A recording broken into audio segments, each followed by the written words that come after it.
able to pick myself apart and look back and see where I went wrong and how and why people looked at me the way they looked at me. You know, I was so busy pointing fingers at everybody else for so many years that I didn't take a look in the mirror until a certain point where I was left with pretty much nothing and no one, you know, including my family. And you know how rough that was for me towards the end. You know, I didn't have anybody. Hello guys, तो मैं ले आया हूँ body building की बहुत सारी नई updates और आज की फर्स्ट अपडेट में बात करेंगे स्टेफन मटाला की। और स्टेफन मटाला की इस अपडेट के साथ स्टेफन की कुछ और न्यू अपडेट सरफेस होनी स्टार्ट हो गई हैं, जहां पर हम स्टेफन को इस तरह से टी शर्ट के अंदर वर्कआउट करते हुए देख सकते हैं। But the t shirt is big but Stefan is even bigger guys. आप देख लो कितने ज़्यादा फुल स्टेफन के आर्म्स यहाँ पे लग रहे हैं। He has added a lot of muscle mass on his arms, on his chest and all the other areas जहाँ पे रिक्वायर्ड थी। और फुल फोर्स के साथ अपने ऑफ सीजन को आगे बढ़ाते हुए स्टेफन यहाँ पे दिख रहे हैं। रिसेंटली इन्होंने बात भी करी कि अपने फूड इनटेक को इन्होंने काफ़ी ज़्यादा इंक्रीज कर लिया है। एंड रिसेंटली जो इन्होंने वीडियो डाला था यूट्यूब पर, उसमें इन्होंने ये भी बोला कि ऐसी कोई इनको खांसी डाइजेशन प्रॉब्लम नहीं हो रही है, क्योंकि ज़्यादा फूड इनटेक करने के बाद काफ़ी ज़्यादा बॉडी बिल्डर्स को डाइजेस्ट करने की या फिर उस इनटेक को अच्छी तरह से यूटिलाइज करने की प्रॉब्लम आ जाती है। बट इनके साथ ऐसा कुछ नहीं हो रहा है, ना ही किसी भी इंजरी की वजह से इनको थोड़ा सा भी रुकना पड़ रहा है।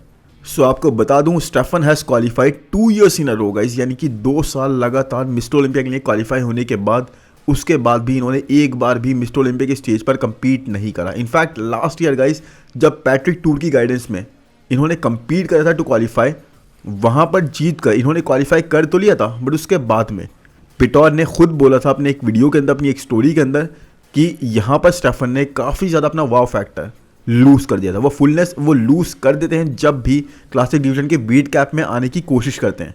तो तब ही गाइज इन्होंने और पिटोर ने दोनों ने मिलकर डिसाइड करा to move him to a division जहाँ पर इनको अपना वो एक्स फैक्टर लूज़ करने की रिक्वायरमेंट ना पड़े और इसके लिए एफर्ट्स डालने ना पड़े। एनीवेज गाइज, स्टेफन अभी बहुत ज़्यादा पुश कर रहा है अपनी ऑफ सीजन में एंड बहुत ही कम पीरियड में स्टेफन बहुत ज़्यादा बिगर साइड पे भी हो गए हैं। अब देखो, एक चीज़ ये है कि पिटोर ने रिसेंटली अपडेट भी अपनी स्टोरी पे लगाई, जहाँ पर आप में से कई लोगों ने मेरे साथ शेयर करते हुए बोला कि देखो कैसे लग रहा है स्टेफन यहाँ पर। और आप लोगों में से इतने ज़्यादा लोग इनको पसंद करते हैं कि बस बहुत ज़्यादा जब भी स्टेफन की कोई भी अपडेट आती है ना, मेरे साथ शेयर हो जाती है। तो he has been very popular over here right now.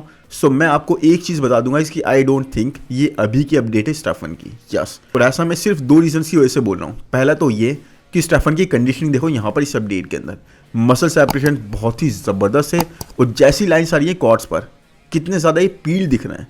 तो ये कंडीशन एक प्रेप के दौरान ही हो सकती है, बिल्कुल शो के आसपास। शो से दूर वाली कंडीशन भी नहीं है ये, विच इज़ इम्पॉसिबल गाइस, क्योंकि अभी देखो एक दूसरी जगह स्टेफन ऐसे दिख रहे हैं। तो ये तो इम्पॉसिबल है ना कि आप एक अपडेट में ऐसे दिखो, एक में इतने ज़्यादा कट दिखो, इतने ज़्यादा पील दिखो।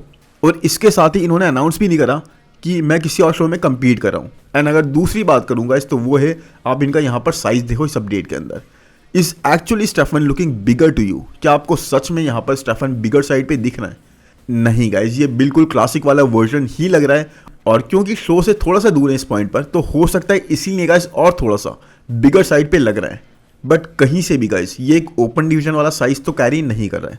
सो nope guys, not a new update according to me. बाकी जैसे स्टेफन अभी दिख रहे हैं अपनी न्यू अपडेट्स के अंदर with his progress and everything, he is somewhere in the middle guys. मतलब इस वक्त इस पॉइंट पर ये ना ही क्लासिक डिवीजन के लिए हैं, मतलब बहुत ज़्यादा इनको वेट लूज करना पड़ेगा, बहुत ज़्यादा ही कट डाउन करना पड़ेगा, और ना ही फुल फ्लेज ओपन डिवीजन के लिए रेडी हैं।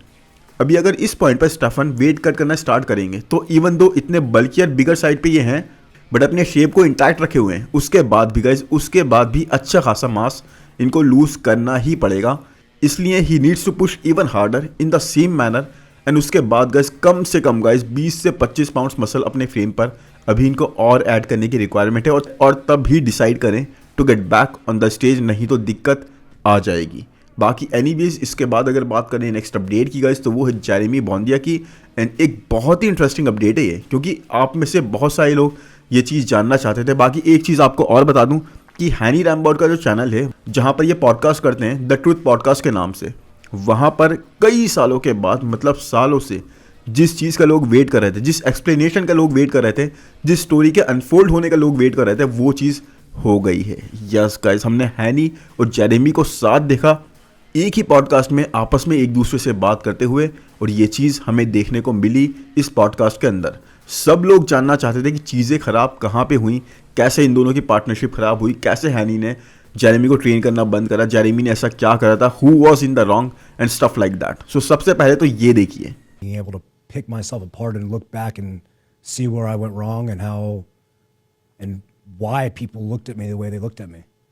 You know, I was so busy pointing fingers at everybody else for so many years that I didn't take a look in the mirror until a certain point where I was left with pretty much nothing and no one, you know, including my family. And you know how rough that was for me towards the end. You know, I didn't have anybody. People that were around me weren't even for me. They were trying to take from me. Yeah. And you tried to protect me as much as you could, but I just wasn't listening to anybody. I thought I had it all figured out. Yeah. And, you know, and I was talking to Mike about this is I had to go through everything I went through to be the man I am today, to be sitting here with you right now. I had to go through all those struggles, and it sucked. It really did. I wish I didn't do the things that I did, but at the same time, like, I'm grateful I went through all those hard times, and I'm grateful I made those mistakes. होगा guys कि Jeremy ने अपनी गलती मानी कि I did take some wrong decision, things like that. इसके बाद मैंने कई सारी और ऐसी चीज़ें करी। मैं काफ़ी ज़्यादा ईगोइस्टिक हो गया था, बात नहीं सुनता था, मैं एक अलग ही स्पीड पे था।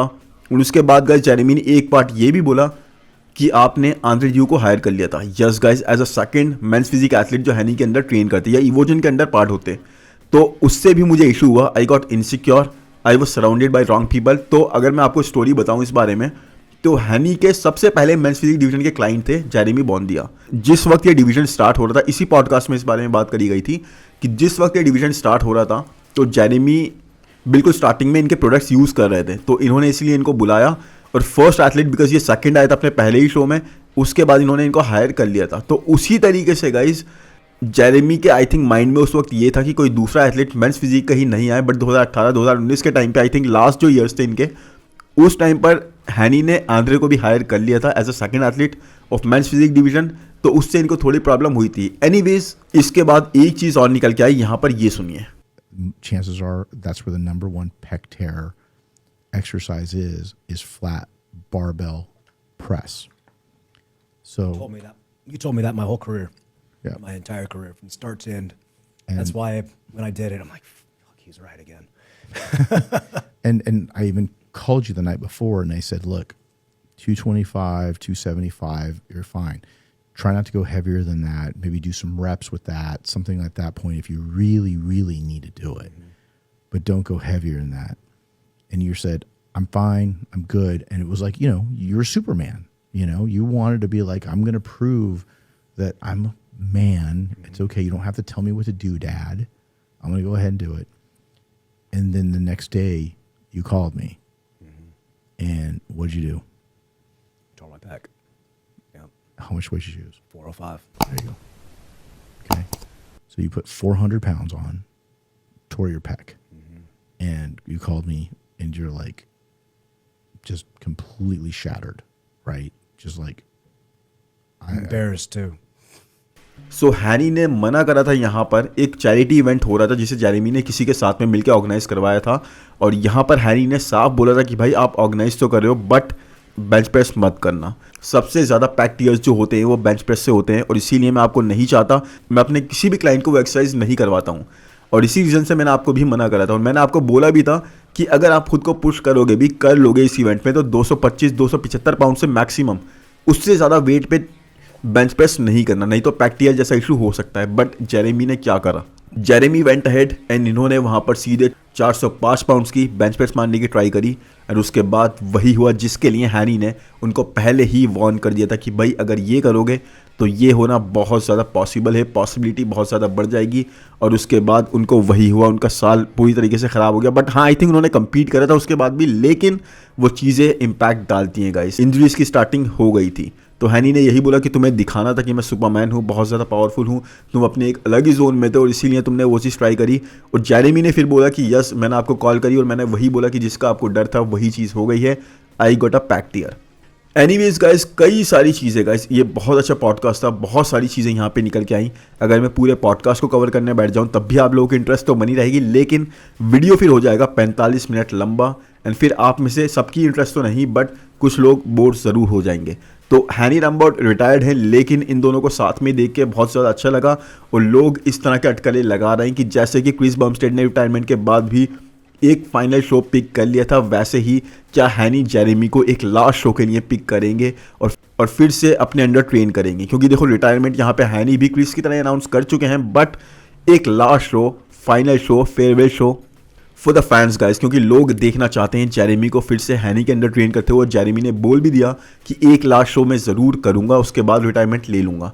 तो यहाँ पर हो सकता है गाइस, क्योंकि वो टाइम मैं बहुत ज़्यादा मिस करता हूँ, बहुत ज़बरदस्त इन दोनों की केमिस्ट्री दिखती थी और जेरेमी एक्सट्रीम लेवल तक खुद को पुश करते हुए दिखते थे हैनी के अंडर।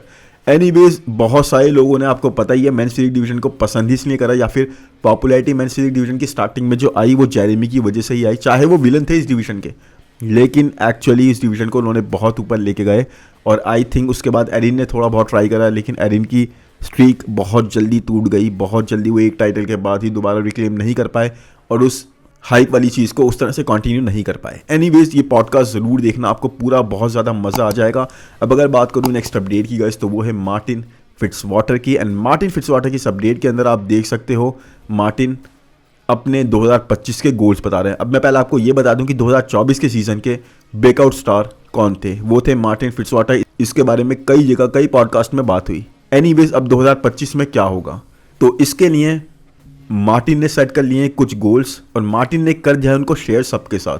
तो अगर मार्टिन के फर्स्ट गोल की बात करूं 2025 के, तो वो है 2025 में उनको टॉप 3 आना है इन द वर्ल्ड, यानी कि मिस्टर ओलंपिया में टॉप 3 प्लेस करना है उनको। अब देखो, इस बारे में अगर मैं बात करूंगा, इस आई रियली डोंट नो कि कितना ज़्यादा ये पॉसिबल हो पाएगा, क्योंकि according to many guys direct को मार्टिन ऑलरेडी बीट कर रहे थे और लास्ट ईयर ही टॉप 3 प्लेस कर सकते थे। बट इस साल हम कई सारे और न्यू एथलीट्स ऐड होते हुए देखेंगे और साथ में डायरेक्ट भी इंप्रूव आएंगे, गुड बीटो भी होंगे, मतलब बहुत सारे एथलीट्स होंगे और पूरा लाइनअप चेंज हो सकता है गाइज। तो इसीलिए सर्टेनली कुछ भी कहना मुश्किल है। It is not impossible, it is not that difficult, but it is something जिसके लिए बहुत ज़्यादा मेहनत करनी पड़ेगी और दूसरों को भी उसी हिसाब से आना पड़ेगा। But at the same time guys, Martin का नेक्स्ट गोल जो मैं बताऊंगा आपको, वो है 2025 के पिट्सबर्ग प्रो का टाइटल जीतकर मिस्टर पिट्सबर्ग बनना, वो भी first time. Yes guys, Pittsburgh pro में आपको पता है हमेशा से गेस्ट पोजिंग ही होती थी, ये फर्स्ट टाइम होगा, for the very first time. यहाँ पे ओपन डिवीजन का कंपटीशन भी होगा और प्राइज मनी बहुत ज़्यादा अच्छा रखा गया। अब यहाँ पे compete कर रहे हैं, देखो Nick Walker, I think Gudbeto is also being a part of it, साथ में मार्टिन फिट्जवाटर। मार्टिन का गोल यही है कि भाई मुझे इस टाइटल को जीत के पहली बार जो मिस्टर पिट्सबर्ग का मतलब हिस्ट्री में रिकॉर्ड में आ जाएगा नाम, वो मेरा आना चाहिए। Well I don't know guys, specially Gudbeto, Nick, Martin, and I don't know इतने टाइम में और कौन वहाँ पे कूद पड़ता है compete करने के लिए, कौन जीतेगा, शायद नेक्सिला। वेल उनका नाम तो मे ही रहेगा, बिकॉज कभी भी उनका सर्टेन नहीं होता। Anyways, the task is difficult for sure. और दूसरा इन्होंने इसके बाद गोल बताया कि मुझे ट्रैवल करना है अपने फ्रेंड्स और फैमिलीज़ के साथ नए नए प्लेसेस पे, इंस्टाग्राम पर बहुत अच्छा कंटेंट बनाना है, 500 के फॉलोअर्स बनाने इंस्टाग्राम पर, साथ में इस साल मुझे कम से कम $300,000 अर्न करने हैं, जिसके अंदर से $100,000 मुझे सेव करने हैं। तो सही है, अच्छे खासे गोल्स इन्होंने यहाँ पे बता दिए, शेयर कर दिए लोगों के साथ। देखते हैं कहाँ तक इनके ऊपर ये बने रह पाते हैं और कितना इन चीज़ों को ये अकॉम्प्लिश करते हैं, अचीव करते हैं। But if anyone can do that guys, तो वो हैं सिर्फ और सिर्फ मार्टिन फिट्जवाटर। एनीवेज, अगर बात करूँ नेक्स्ट अपडेट की, वो है जॉन ज्विट की। एंड जॉन ज्विट ने अपने आप को एस्टेब्लिश कर लिया है as a legit open contender guys, क्योंकि जिस हिसाब से he has been working hard, he has been pushing himself and making consistent progress, वो बहुत ही ज़्यादा काबिल तारीफ़ है, स्पेशली जब आप एक दूसरे डिवीज़न से आए हो और आपको इतना ज़्यादा लंबा टाइम नहीं हुआ। जॉन सिर्फ एक स्टेप दूर है गाइज बहुत ज़्यादा अच्छे होने से, जस्ट थोड़ी और muscle mass, just a little bit and bam guys. मैं सच में इनको देखता हूँ टॉप 10 क्रैक करता हुआ इस साल के मिस्टर ओलंपिया में, अपनी हर एक परफॉर्मेंस के साथ, अपने हर एक शो के साथ। He is coming in dense and crazy condition. Muscle quality आप देखोगे यहाँ पर तो कमाल ही कर रहे हैं जॉन। यहाँ पर तो बाकी जो ये अपने फ्रेम के ऊपर जो भी मसल ऐड कर रहे हैं ना, बहुत ही अच्छे वे में कर रहे हैं, क्योंकि अपनी वेस्ट को बिना सैक्रिफाइस करे, थोड़ा सा भी हम वेस्ट के साइज़ को इंक्रीज़ नहीं दिख रहा है, जैसी हमें 2 साल पहले दिखती थी, बिल्कुल वैसे ही दिखाई दे रही है अभी भी। बट अगर मैं बात करूँ लास्ट ईयर के मिस्टर ओलंपिया पे गाइस, तो उससे भी अभी ये इस पॉइंट पर 11 पाउंड्स ऑलरेडी अप हैं और आप सिग्निफिकेंट तरीके से फ्रेम को फिल आउट करते हुए इनको यहाँ देख सकते हो। 1 से 1.5 साल के पीरियड में ही बहुत ज़्यादा डिसेंट और सेंसिबल वे में फिजिक को टाइट रखते हुए, कंट्रोल में रखते हुए जॉन इज मूविंग अहेड। मतलब अभी भी आप देखोगे तो ये ऑफ सीजन है, राइट, बट कंडीशन देखो, वेस्कुलैरिटी देखो, वो वाटरी और soft aspect that is not there, right. तो ये कि इनकी जो खुद की नॉलेज है, पीडी नॉलेज, हार्मोन्स की नॉलेज, उसका बहुत ज़बरदस्त तरीके से यूज़ करते हुए बढ़ रहे हैं बिल्कुल आगे। एंड इस साल I really expect him to do something really incredible. Anyways, इसके बाद अगर बात करूँ नेक्स्ट अपडेट की गाइस, तो वो है विलियम बॉनेक की। एंड विलियम बॉनेक ने भी 8 वीक्स आउट अपनी अपडेट शेयर कर दी है, first update of the year 2025। यहाँ पर देखो, इन्होंने अपने कैप्शन में बोला कि मैं 8 वीक्स आउट बैठा हूँ अपने मॉर्निंग वेट पे, जो कि 113.5 kg, जो कि इनका फर्स्ट टाइम एवर वेट है। नॉर्मली यहाँ पर ये इस टाइम पे, इस पॉइंट पे होते हैं मॉर्निंग वेट में 108 kg के आसपास, 8 वीक्स दूर जब शो के होते हैं। कुछ डिफरेंट चीज़ें ट्राई कर रहे हैं यहाँ पर ताकि शो डे में बिल्कुल डिफरेंट फिजिक के साथ दिखें। यस, 8 वीक्स में guys William is also competing in one of the most competitive आर्नो classic lineup. And even though लोग इतनी हाई होप्स नहीं लगा रहे विलियम से, बट गाइज उसके बाद भी विलियम बॉनेक इज समवन जिनको हम ज़्यादा स्टेज पर कुछ मिस करते हुए देखते नहीं हैं। यस, साइज़ अभी कम है मुझे लग रहा है, एंड वेस्ट भी आप देखोगे तो काफ़ी ज़्यादा ब्रॉडर साइड पे होती हुई आपको दिखेगी। बट जैसे मैंने बोला गाइज, साइज़ रिड्यूस वाली बात, आप उसके बाद भी एक चीज़ डिनाई नहीं कर पाओगे, और वो ये कि विलियम के मसल्स की फुलनेस, जो राउंडनेस आप देख सकते हो यहाँ पर विलियम के चेस्ट पर, डेल्ट्स पर, जो एक पॉप निकल कर आ रहा है इनके आर्म्स पर भी, that is just very very unique and बहुत ही स्ट्रॉन्ग एस्पेक्ट है विलियम की फिजिक का। And this combined with great posing, knowing his strength and crazy presentation, I really don't think William को रोकना from being a potential top 5 is going to be that easy. But yes guys, उसके बाद भी सच तो यही है कि lineup is heavily stacked for this show, and इसीलिए कई सारे क्रेजी एक्स फैक्टर यहाँ पर अपना रोल प्ले करेंगे, और सबसे बड़े एक होंगे Carlos Thomas junior. Yes, Carlos Thomas junior, और फिर उसके बाद अगर देखें हम तो शॉन क्लाइडर को भी कम नहीं ले सकते। You really can not take Shaun lightly, who even in Prague pro, वहाँ पर भी गाइज ये 3rd पर प्लेस हुए इन ओपन डिवीजन। साथ में रीसेंट टाइम्स में एक लीजेंड्स प्रो में भी जब इन्होंने कम्पीट करा था, आई थिंक इसको कुछ टाइम हो गया है, तो वहाँ पर रीगन ग्राइम्स को भी बीट कर चुके हैं और ओपन डिवीजन का शो जीत लिया था वहाँ पर शॉन ने। समझ रहे हो आप इस बात को। प्लस कार्लोस, जिनका भी मैंने बात करी, coming up for this season, एक अच्छे पास्ट के सारे इश्यूज़ को, हेल्थ प्रॉब्लम्स को टैकल करने के बाद, एंड जिस तरह से अपनी रीसेंट की अपडेट्स में ये दिखाई दिया, I mean 8 weeks are a really good time to make changes and come really dialled in, specially जब आप वर्क करो एक न्यू और इतने अमेजिंग कोच के साथ, जिसने रीसेंट टाइम्स में खुद को प्रूव करा है, वो भी बहुत ज़्यादा, और एस्टेब्लिश कर दिया है as one of the best coaches of current times. Anyways guys, I really hope ये वीडियो आपको पसंद आया होगा। पसंद आया है तो प्लीज़ लाइक कर दो यार, चैनल को सब्सक्राइब कर दो, कमेंट सेक्शन में ज़रूर बताना कि अपडेट्स कैसी लगी, और बाकी जल्दी ही मिलेंगे नेक्स्ट वीडियो में। Thank you, bye bye.